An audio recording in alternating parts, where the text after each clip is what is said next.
José Vasconcelos Calderón, abogado, político, escritor, educador, funcionario público, pedagogo y filósofo mexicano, autor de una serie de relatos autobiográficos que retratan detalles singulares del largo proceso de descomposición del porfiriato, del desarrollo y triunfo de la Revolución Mexicana y del inicio de la etapa del régimen postrevolucionario mexicano, que fue llamada de construcción de instituciones. Desde pequeño devoraba libros y soñaba con transformar México. Su infancia y su juventud. Vasconcelos nació en Oaxaca en 1882, en el seno de una familia de clase media. Desde pequeño mostró una gran pasión por la lectura y un espíritu inquieto. Estudió Derecho en la Escuela Nacional de Jurisprudencia, pero su verdadera vocación era la literatura y la filosofía. A los 2 años de haber concluido sus estudios, Vasconcelos participa con otros jóvenes mexicanos críticos de los excesos de la educación positivista impuesta por Justo Sierra, ministro de Instrucción Pública del gobierno de Porfirio Díaz, en la fundación del Ateneo de la Juventud Mexicana, más adelante conocido como el Ateneo de México. Lo novedoso del Ateneo no radicó en su disposición a criticar los excesos del porfiriato, sino en la calidad de las críticas sagaces emanadas de la generación de jóvenes intelectuales que le dieron vida. La más importante de ellas tiene que ver con el rechazo del determinismo y mecanicismo del positivismo comteano y spenceriano, y el llamado a dotar a la educación de una visión más amplia, que rechazara el determinismo biológico del racismo y que encontrara una solución al problema de los costos de los ajustes sociales generados por grandes procesos de cambio como la industrialización o la concentración urbana.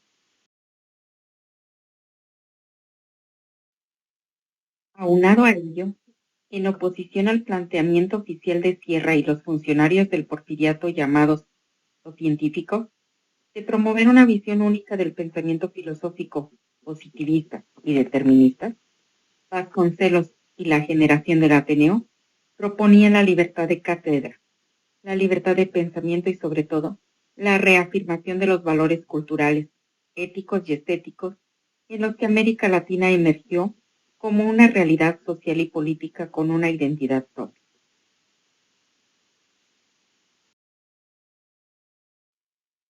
Vasconcelos y la generación del Ateneo sientan las bases para una ambiciosa recuperación de lo nacional mexicano y de lo latinoamericano, como una identidad que, además de real, fuera viable en el futuro y sobre todo que no dependiera de lo extranjero para un progreso sostenido.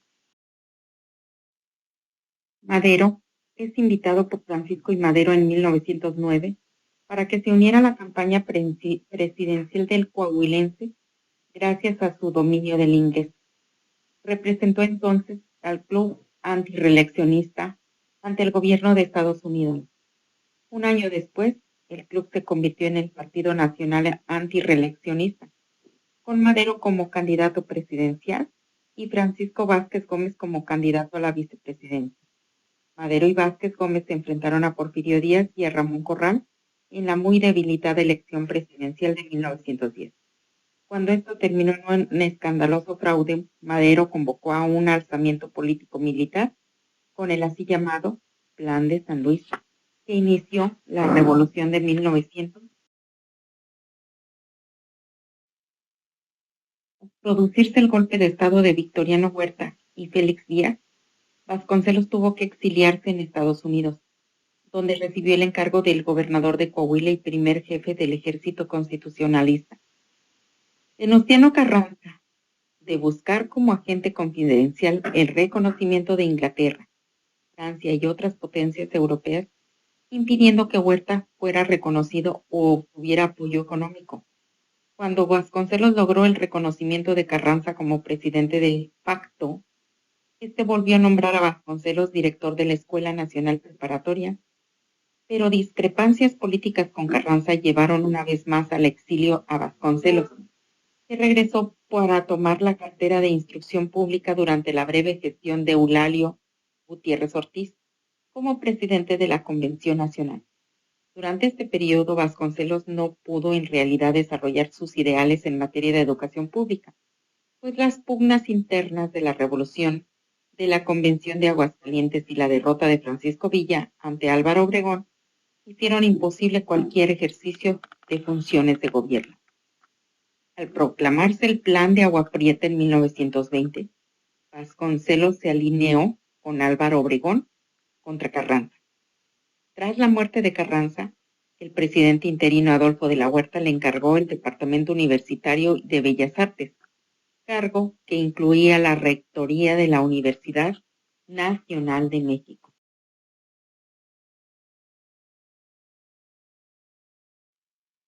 Durante la presidencia de Álvaro Obregón, Vasconcelos fue nombrado como secretario de Instrucción Pública. Además, inició un ambicioso programa de intercambio educativo y cultural con otros países americanos, las llamadas embajadas culturales, que llevaron a algunos de los más brillantes estudiantes mexicanos de la época a entrar en contacto a edad temprana con sus pares de Argentina, Brasil, Colombia, Perú y otros países de América Latina. Algunas de las aportaciones más importantes de José Vasconcelos fueron las características del escudo y el lema que aún conserva la Universidad Nacional Autónoma de México, UNAM: por mi raza hablará el espíritu. Vasconcelos apoyó, además, a multitud de artistas e intelectuales. Algunos de ellos los convenció para que se establecieran en México, y con ellos ideó nuevas fórmulas de expresión artística masiva, que a pesar de sus tintes políticos y propagandísticos, tienen un valor estético extenso de duda. Tal fue el caso de muralistas como Diego Alfaro Siqueiros, José Clemente Orozco y Diego Rivera.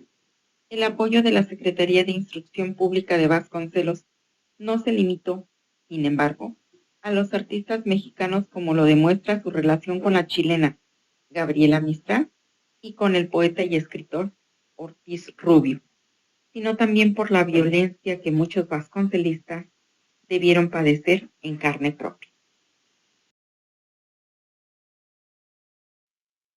Impulsó la educación indígena, rural, técnica y la urbana. Creó redes de bibliotecas, misiones culturales, escuelas normales y casas del pueblo, que convirtió en centros educativos básicos. En 1925 publicó La raza cósmica, uno de sus libros más influyentes, en el que expone algunas de sus reflexiones sobre el indigenismo. Su obra y legado deja una marca profunda en la vida cultural mexicana.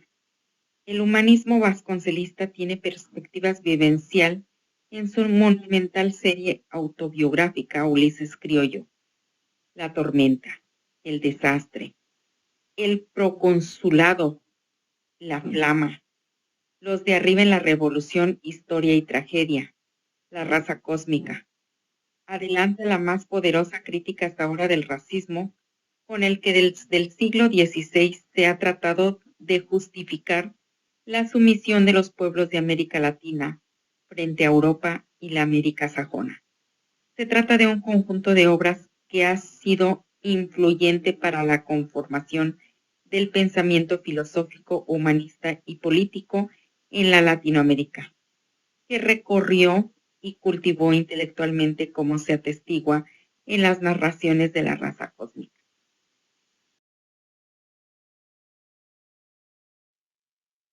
El 22 de octubre de 1920, José Vasconcelos presenta el proyecto de ley para la creación de una Secretaría de Educación Pública. Fue el primer secretario de Educación Pública en México. Él buscaba en la Secretaría de Educación Pública, él tenía 3 grandes departamentos que abarcaban todos los institutos de cultura, como lo eran las escuelas, bibliotecas y bellas artes. Pero su principal prioridad era crear escuelas rurales, primarias y técnicas, emprender una cruzada contra la ignorancia y el analfabetismo indígena. Y él decía que la educación debe de ser una función exclusiva del Estado, laica, gratuita y obligatoria. Vasconcelos fue uno de los más destacados exponentes de la filosofía en México. Su filosofía abarca muchos campos: metafísica, estética, filosofía de lo mexicano, de Arthur Schopenhauer y Miguel de Unamuno. Está influenciado por numerosos autores y corrientes como Henry Bergson, Pitágoras, Nietzsche, así como el cristianismo y la mística, entre otros. Vasconcelos muere el 30 de junio de 1959.